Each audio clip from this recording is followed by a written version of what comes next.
Guys, good morning. ಹೇಗಿದ್ದೀರಾ? ಎಲ್ಲರೂ ಚೆನ್ನಾಗಿದ್ದೀರಾ? ನಾನು ಚೆನ್ನಾಗಿದ್ದೀನಿ, ನೀವು ಚೆನ್ನಾಗಿದ್ದೀರಾ ಅಂತ ನಾನು ಭಾವಿಸ್ತೀನಿ. ವೆಲ್ಕಮ್ ಟು ಮೈ ಚಾನಲ್ ಸಂಗೀತ ಸಮಾಚಾರ. ಹೇಗಿದ್ದೀರಾ? ಎಲ್ಲರೂ ಚೆನ್ನಾಗಿದ್ದೀರಾ? ನಾನು ಚೆನ್ನಾಗಿದ್ದೀನಿ. ಸೊ ಗಾಯ್ಸ್, ಇವತ್ತು ಸಂಡೇ ವ್ಲಾಗ್ ನಿಮ್ಮ ಜೊತೆ ಶೇರ್ ಮಾಡ್ತಾ ಇದ್ದೀನಿ. ಈ ಸಂಡೇಯಲ್ಲಿ ನಾನು ಏನೆಲ್ಲ ಮಾಡ್ತಾ ಇದ್ದೀನಿ ಅಂತ ನಿಮ್ಮ ಜೊತೆ ಶೇರ್ ಮಾಡ್ತಾ ಇದ್ದೀನಿ.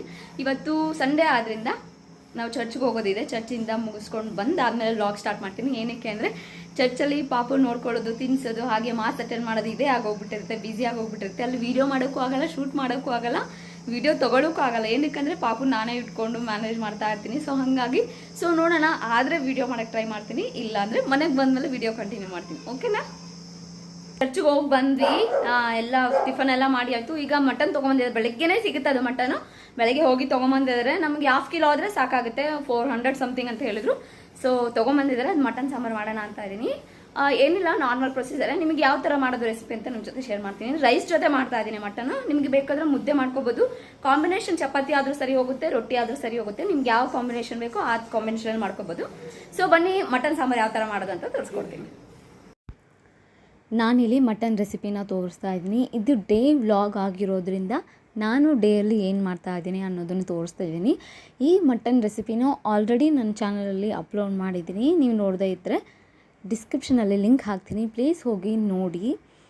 ಹಾಗೆ ಇಲ್ಲಿ ನಾರ್ಮಲಾಗಿ ಇನ್ನೊಂದು ಸಲ ಎಕ್ಸ್ಪ್ಲೇನ್ ಮಾಡಿ ಹೇಳ್ತಾ ಇದ್ದೀನಿ. ನಾರ್ಮಲಾಗಿ ಕುಕ್ಕರಲ್ಲಿ ನಾನು ಮಟನ್ ಮಾಡೋದ್ರಿಂದ ಸ್ವಲ್ಪ ಆನಿಯನ್ನ ಫ್ರೈ ಎತ್ತಿಟ್ಕೋಬೇಕಾಗುತ್ತೆ. ಏನಕ್ಕೆ ಅಂದರೆ ನಾವು ಇದನ್ನು ಮಸಾಲಾಗೆ ಯೂಸ್ ಮಾಡ್ತಾ ಇದ್ದೀವಿ. ಹಾಗೆ ಸ್ವಲ್ಪ ಬಾಡಿಸ್ಕೊಳ್ಳಿಕ್ಕೆ ವಿತ್ ಮಟನ್ ಜೊತೆ ಫ್ರೈ ಮಾಡಲಿಕ್ಕೆ ಒಂದು ಆನಿಯನ್ನ ಫ್ರೈ ಮಾಡಿಕೊಂಡು ಮಟನ್ನ ಚೆನ್ನಾಗಿ ಫ್ರೈ ಮಾಡ್ಕೊತಾ ಇದ್ದೀನಿ. ಏನಕ್ಕೆ ಈಗ ಮಾಡ್ತಾ ಇದ್ದೀನಿ ಅಂದರೆ ಟೇಸ್ಟ್ ತುಂಬಾ ಚೆನ್ನಾಗಿ ಬರುತ್ತೆ, ರುಚಿಯಾಗಿ ಬರುತ್ತೆ, ಡಿಫ್ರೆಂಟಾಗಿ ಬರುತ್ತೆ ಅಂತ ಹೇಳಿ. ಸೊ ನೀವು ಇಲ್ಲಿ ನೋಡ್ಬೋದು, ಇದನ್ನು ನಾನು ಒಂದು ಪ್ಲೇಟಿಗೆ ಎತ್ತಿಟ್ಕೊತೀನಿ. ಇದು ಫ್ರೈ ಎಲ್ಲ ಆಗಿದೆ, ಗೋಲ್ಡನ್ ಬ್ರೌನ್ ಬಂದಿದೆ. ಇದನ್ನು ತೆಗೆದು ನಾನು ಮಸಾಲೆಗೆ ಯೂಸ್ ಮಾಡ್ತಾ ಇದ್ದೀನಿ ಈಗ. ಸೊ ನಾನಿವತ್ತು ಮಟನ್ ಯಾವ ಥರ ಮಾಡ್ತಾ ಇದ್ದೀನಿ ಅಂತ ನೋಡ್ಕೊಂಡು ಬನ್ನಿ. ಇದಕ್ಕೆ ಏನೇ ಎಕ್ಸ್ಪ್ಲನೇಷನ್ ಬೇಕಿಲ್ಲ, ನೀವು ನೋಡೋದ್ರಲ್ಲೇ ಗೊತ್ತಾಗುತ್ತೆ ಯಾವ ಥರ ಮಾಡೋದು ಅಂತ. ತುಂಬಾ ಸಿಂಪಲ್ ಆಗಿದೆ ಅಂತಲೇ ಹೇಳ್ತಾ ಇದ್ದೀನಿ. ಯಾರಾದರೂ ಫಸ್ಟ್ ಟೈಮ್ ಮಾಡೋರಿದ್ರೆ, ಇಲ್ಲ ಬರದೇ ಇರೋರಿದ್ರೆ ಈಸಿಯಾಗಿ ಮಾಡ್ಕೋಬೋದು. ನಿಮ್ಮ ಮನೇಲಿ ಯಾರಾದರೂ ಗೆಸ್ಟ್ ಬಂದರೆ ಆಗಲಿ, ನಿಮಗೆ ಮಾಡೋಕ್ಕೆ ಬರಲ್ಲ ಅಂತ ಆದರೆ ನೀವು ಎಲ್ಲ ಎಕ್ಸ್ಪೆರಿಮೆಂಟ್ ಮಾಡೋದಕ್ಕಿಂತ ನಾರ್ಮಲಾಗಿ ಇರೋ ಪ್ರೊಸೀಜರ್ನೇ ಮಾಡೋದು ಒಳ್ಳೆಯದು ಅಂತ ನಾನು ಹೇಳ್ತಾ ಇದ್ದೀನಿ. ಸೊ ನೋಡ್ಕೊಂಡು ಬನ್ನಿ ವಿಡಿಯೋ ಯಾವ ಥರ ಮಟನ್ ಕರಿ ಮಾಡೋದು ಅಂತ.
ಪಾಪುಗೆ ಬೆಳಗ್ಗೆ ಇಡ್ಲಿ ಮಾಡಿದ್ದೆ, ಅದು ಎಲ್ಲ ಇದಾಗ್ಬಿಟ್ಟಿತ್ತು. ಅವಳಿಗಷ್ಟೇ ಮಾಡ್ಕೊಂಡು ಹೋಗಿದ್ದೆ. ನಮಗೆ ಬ್ರೇಕ್ಫಾಸ್ಟ್ ಅಲ್ಲೇ ಚರ್ಚಲ್ಲೇ ಇರುತ್ತಲ್ಲ, ಸೊ ಹಾಗಾಗಿ ಅಲ್ಲೇ ತಿನ್ಕೊಂಡ್ಬಂದ್ವಿ ನಾವು. ಈಗ ಮಟನ್ ಆಗ್ತಾ ಇದೆ, ಒಂದು ವಿಜಿಲಾದ್ರೆ ಆಗೋಗ್ಬಿಡುತ್ತೆ. ಸೊ ಅಷ್ಟರಲ್ಲೇ ನಾನು ಪಾತ್ರೆಗಳು ಸ್ವಲ್ಪ ಇದ್ದಾವೆ. ನೈಟ್ ಎಲ್ಲ ಪ್ರಿಪೇರ್ ಮಾಡಿ ಎಲ್ಲ ಕ್ಲೀನ್ ಮಾಡಿ ಇಟ್ಟಿರ್ತೀನಿ. ಬಟ್ ಇವಾಗ ಸ್ವಲ್ಪ ಬಿದ್ದಿರುತ್ತಲ್ಲ, ಸೊ ಹಾಗಾಗಿ ಎಲ್ಲ ತೊಳೆದಿಟ್ಕೊಂಡ್ಬಿಟ್ರೆ ಅಡುಗೆನೂ ಆಗ್ತದೆ, ಪಾತ್ರೆನೂ ಆಗ್ತದೆ ಅಂತ ತೊಳಿತಾ ಇದ್ದೀನಿ. ಸೊ ನೋಡಿ ಇವತ್ತಿನ ವಿಡಿಯೋ ಯಾವ ಥರ ಹೋಗುತ್ತೆ, ಬ್ಲಾಗ್ ಯಾವ ಥರ ಹೋಗುತ್ತೆ. ಸೊ ಇಲ್ಲಿ ಮಟನ್ ಜೊತೆ ರೈಸ್ ಮಾಡ್ತಾ ಇದ್ದೀನಿ. ಆಯಿತು,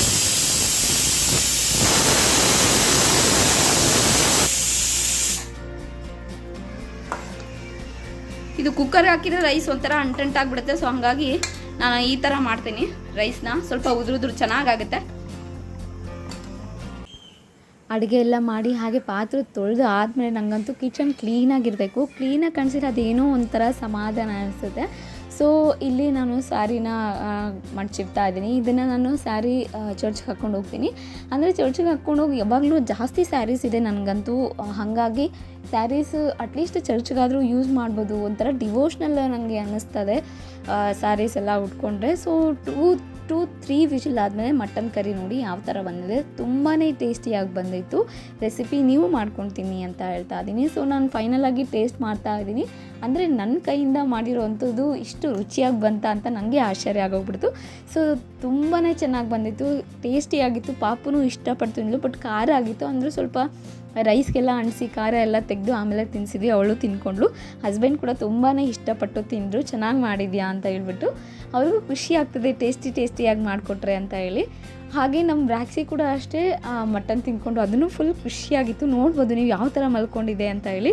ನಾರ್ಮಲ್ ಆಗೈತಿ, ಹೊರಗಡೆನೇ ಇರುತ್ತೆ, ಹೊರಗಡೆ ಬಿಡ್ತೀವಿ ಪಾಪುಗೋಸ್ಕರ. ಜಾಸ್ತಿ ಒಳಗಡೆ ಬಿಡಲ್ಲ. ಫಸ್ಟೆಲ್ಲ ಒಳಗಡೆನೇ ಇರ್ತಿತ್ತು ಮನೆ ಒಳಗಡೆ, ಬಟ್ ಪಾಪು ಹೆದರ್ಕೊತಾಳೆ. ಆಮೇಲೆ ಅದು ಸೌಂಡ್ಗೆ ಹೆದರ್ಕೊಂಡು ಬೆಚ್ಚು ಬೀಳೋದು ಅಂತಾರಲ್ಲೇ ಮಲ್ಕೊಂಡಾಗ, ಆ ಥರ ಎಲ್ಲ ಮಾಡ್ತಾಯಿದ್ಲು. ಸೊ ಹಾಗಾಗಿ ಸ್ವಲ್ಪ ಹೊರಗಡೆ ಇಡ್ತಾಯಿದ್ವಿ.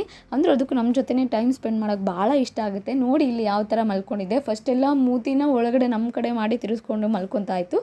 ಈಗ ನೀವು ನೋಡ್ಬೋದು ಬಾಗಿಲು ಹೊರಗಡೆ ಆಗ್ತದೆ, ಮೂತಿ ಈ ಕಡೆ ಸೈಡ್ ಬಾಲ ಮಾಡಿಕೊಂಡು. ಅದಕ್ಕೂ ಸಖತ್ ಎಂಜಾಯ್ಮೆಂಟ್ ಅಂತ ಅನ್ನಿಸ್ತದೆ. ನಮ್ಮ ಜೊತೆ ಇರಲಿಕ್ಕೆ, ನಮ್ಮ ಜೊತೆ ಟೈಮ್ ಸ್ಪೆಂಡ್ ಮಾಡೋಕ್ಕೆ ತುಂಬಾ ಇಷ್ಟ ಅದಕ್ಕೂ ಕೂಡ. ಸೊ ರೆಸ್ಟ್ ಮಾಡಿ ಎಲ್ಲ ಊಟ ಮಾಡ್ಕೊಂಡು ರೆಸ್ಟ್ ಮಾಡಿ ಆದಮೇಲೆ ಈವ್ನಿಂಗ್ ಟೈಮು ಸ್ವಲ್ಪ ಸ್ನ್ಯಾಕ್ಸ್ ಥರ ಏನಾದರೂ ತಿನ್ನೋಣ, ಪಾನಿಪುರಿ ತಿನ್ನೋಣ ಅಂತ ಅನ್ನಿಸ್ತು ನನಗೆ. ಸೊ ಹಾಗಾಗಿ ಪಾನಿಪುರಿ ತಿನ್ನಲಿಕ್ಕೆ, ಹಾಗೆ ಸ್ವಲ್ಪ ಸಂಡೇ ಆದ್ದರಿಂದ ಗ್ರಾಸರೀಸ್ ವೆಜಿಟೇಬಲ್ಸ್ ಏನಾದರೂ ತೊಗೊಂಬರೋಣ ಅಂತ. ನಮ್ಮ ಕಾಂಪ್ಲೆಕ್ಸಲ್ಲೇ ಸಿಗುತ್ತೆ. ನಮಗೇನು ಅವೈಲಬಲ್ ಅಂದರೆ ನೆಸಸರಿ ಏನಿದೆ, ಅರ್ಜೆಂಟಾಗಿ ಏನು ಬೇಕು ಇಲ್ಲೇ ಸಿಗುತ್ತೆ. ಇಲ್ಲ ನಾರ್ಮಲಾಗಿ ನಮಗೆ ಸ್ಪೆಸಿಫಿಕ್ಕಾಗಿ ಇದೇ ಬೇಕು ಅದೇ ಬೇಕು ಅಂತಾದರೆ ಹೊರಗಡೆ ಹೋಗಿ ತೊಗೋಬೋದು ನಾವು. ಅಂದರೆ ಹಸ್ಬೆಂಡ್ ಹೊರಗಡೆನೇ ತೊಗೊಂಬರ್ತಾರೆ ಸಂಡೇಸ್. ಈ ಸಂಡೇ ಇಲ್ಲೇ ತೊಗೊಂಬಿಡೋಣ ಅಂತ ಹೇಳಿದ್ರಿಂದ ನಾವಿಲ್ಲೇ ಸ್ವಲ್ಪ ಪಾನಿಪುರಿ ತಿಂದ್ಕೊಂಡು ಟೈಮ್ ಸ್ಪೆಂಡ್ ಮಾಡಿ ಪಾಪುಗೂ ಸ್ವಲ್ಪ ಆಟ ಆಡಿಸ್ಕೊಂಡು ಹಾಗೆ ವೆಜಿಟೇಬಲ್ಸ್ ತೊಗೊಂಡು ಹೋಗೋಣ ಅಂತ ಬಂದ್ವಿ. ಸೊ ಹಸ್ಬೆಂಡ್ ತಿಂದರೆ ನಾನು ಇಟ್ಕೋಬೇಕು ಪಾಪು ನಾನು ನೋಡ್ಕೋಬೇಕಾದ್ರೆ ಆಗಲ್ಲ ಅವ್ರು ತಿನ್ನಲಿಕ್ಕೆ. ಸೊ ಹಾಗಾಗಿ ವೆಜಿಟೇಬಲ್ಸ್ ತೊಗೊಳೋಣ ಅಂತ ಬಂದೆ ನಾನು. ಪಾಪು ಅವ್ರ ಜೊತೆ ಇದೆ, ಹಸ್ಬೆಂಡ್ ಜೊತೆ ತೊಗೊಂಡಾಯಿತು. ಹೋಗ್ತಾ ಇರ್ಬೇಕಾದ್ರೆ ಪೇಸ್ಟ್ರಿ ಕೇಕ್ಸ್ ಎಲ್ಲ ಕಾಣಿಸ್ತು. ನನಗೆ ಬ್ಲ್ಯಾಕ್ ಫಾರೆಸ್ಟ್ ಅಂದರೆ ತುಂಬಾ ಇಷ್ಟ ಆಗುತ್ತೆ. ಅದು ನಾರ್ಮಲಾಗಿ ಅವೈಲಬಲ್ ಇರೋಲ್ಲ, ಖಾಲಿ ಅಂದರೆ ಕಟ್ ಪೀಸಸಲ್ಲಿ ಇರೋಲ್ಲ. ಸೊ ಸಿಕ್ತು, ತೊಗೊಂಬರೋಣ ಅಂತೇಳಿ ತೊಗೊಂಡು ಬಂದು ಆದಮೇಲೆ ಪಾಪುಗೆ ಫುಲ್ಲು ಸುಸ್ತಾಗಿ ಆಟ ಆಡಿ ಸುಸ್ತಾಗಿಬಿಟ್ಟಿತ್ತು. ಸೊ ಬಂದು ಕೂಡ ಅವಳು ಸ್ನಾನ ಮಾಡಿಕೊಂಡು ಮಲಗಿಸ್ಬಿಟ್ಟೆ ಅವಳನ್ನ. ಮಲಗಿಸ್ಕೊಂಡು ಆದಮೇಲೆ ನೈಟ್ ಡಿನ್ನರ್ಗೆ ನಾವು ಮಧ್ಯಾಹ್ನದ್ದೇ ಮಟನ್ ಕರಿ ಇದೆ, ಹಂಗಾಗಿ ಅದ್ರ ಜೊತೆ ಸ್ವಲ್ಪ ಮುದ್ದೆ ಮಾಡ್ಕೊಂಡ್ಬಿಡೋಣ. ಮುದ್ದೆ ಜೊತೆ ಚೆನ್ನಾಗಿರುತ್ತೆ ಮಟನ್ ಕರಿ ಅಂತೇಳಿ. ಮುದ್ದೆ ತುಂಬಾ ಹೆಲ್ತ್ಗೆ ಒಳ್ಳೆಯದು. ಯಾರಾದರೂ ಡಯಟ್ ಮಾಡ್ತಾಯಿದ್ರೆ ಈ ಥರ ಫುಡ್ನ ಪ್ರಿಫರ್ ಮಾಡೋದು ಒಳ್ಳೆಯದು. ತುಂಬ ಐರನ್ ರಿಚ್ ಇರೋದ್ರಿಂದ ನಿಮಗೆ ಹೆಲ್ತ್ಗೆ ಕೂಡ ತುಂಬ ಒಳ್ಳೆಯದು ಅಂತಲೇ ಹೇಳ್ಬೋದು. ಸ್ವಲ್ಪ ಸ್ಟ್ರಾಂಗ್ ಆಗ್ತೀರಾ ನೀವು. ನಿಮಗೆ ಡಿಫ್ರೆನ್ಸ್ ಅನ್ನೋದು ಕಾಣಿಸುತ್ತೆ. ನೀವು ಯಾವಾಗ ಮುದ್ದೆ ತಿನ್ನೋಕ್ಕೆ ಸ್ಟಾರ್ಟ್ ಮಾಡಿದ್ರಿ ಅಂತ ಆದರೆ, ಮುದ್ದೆ ಆಗಲಿ ರೊಟ್ಟಿ ಆಗಲಿ ನೈಟ್ಗೆ ತಿನ್ನೋದ್ರಿಂದ ತುಂಬಾ ಹೆಲ್ತ್ ಬೆನಿಫಿಟ್ ಇರೋದ್ರಿಂದ ನನಗೆ ಫಸ್ಟೆಲ್ಲ ಮಾಡ್ತಿಲ್ಲಾಗಿತ್ತು. ಹಸ್ಬೆಂಡ್ಗೋಸ್ಕರ ನಾನು ಮುದ್ದೆ ಮಾಡ್ತೀನಿ, ಹಾಗೆ ನಾನು ತಿಂತೀನಿ. ಅಂದರೆ ಸ್ವಲ್ಪ ಮುದ್ದೆ ತಿಂದಮೇಲೆ ಸ್ವಲ್ಪನಾದರೂ ರೈಸ್ ತಿನ್ನಬೇಕು. ಹಾಗಾದರೆ ನನಗೆ ಸ್ವಲ್ಪ ಹೊಟ್ಟೆ ತುಂಬಿದೆ ಅಂತ ಅನ್ನಿಸ್ತದೆ. ಏನಕ್ಕೆ ಅಂದರೆ ಫಸ್ಟಿಂದನೂ ರೈಸ್ ತಿಂದು ಅಭ್ಯಾಸ ಇರೋದ್ರಿಂದ. ಮದುವೆ ಆದಮೇಲೆ ಸ್ವಲ್ಪ ಮುದ್ದೆ ಜಾಸ್ತಿ ಮಾಡ್ತಾ ಇರೋದು. ರೊಟ್ಟಿ ಚಪಾತಿ ಎಲ್ಲ ನಮ್ಮ ಮನೇಲಿ ಇರ್ತಾಯಿತ್ತು, ಬಟ್ ಮುದ್ದೆ ಸ್ವಲ್ಪ ಕಡಿಮೆನೇ.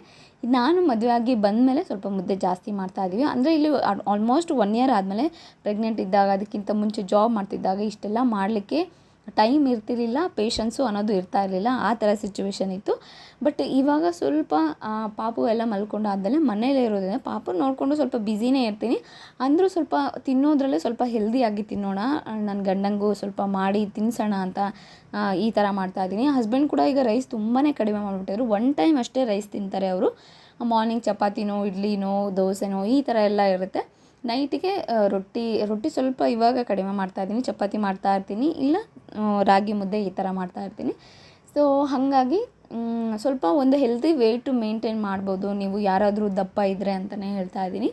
ಈ ಥರ ಫುಡ್ಡು, ಈ ಥರ ರಾಗಿ ಮುದ್ದೆ ನೀವು ಡೈಲಿ ವೈಸ್ ಮಾಡ್ಕೊತೀನಿ, ಎಷ್ಟು ಹೆಲ್ತ್ ಬೆನಿಫಿಟ್ಸ್ ಇದೆ ನಿಮಗೆ ಡಿಫ್ರೆನ್ಸ್ ನಿಮಗೆ ಗೊತ್ತಾಗ್ತಾ ಇದೆ. ತಿಂದಾದಮೇಲೆ ನಿಮಗೆ ಸ್ವಲ್ಪ ಎನರ್ಜಿ ಅನ್ನೋದು ಬರೋಕ್ಕೆ ಸ್ಟಾರ್ಟ್ ಆಗುತ್ತೆ. ನಾನು ಮಾಡಿ ಆಯಿತು, ಅಂದರೆ ಟ್ರೈ ಮಾಡಿ ಆಯಿತು. ಸೊ ನನಗೂ ಡಿಫ್ರೆನ್ಸ್ ಅನ್ನೋದು ಗೊತ್ತಾಗ್ತಾ ಇದೆ.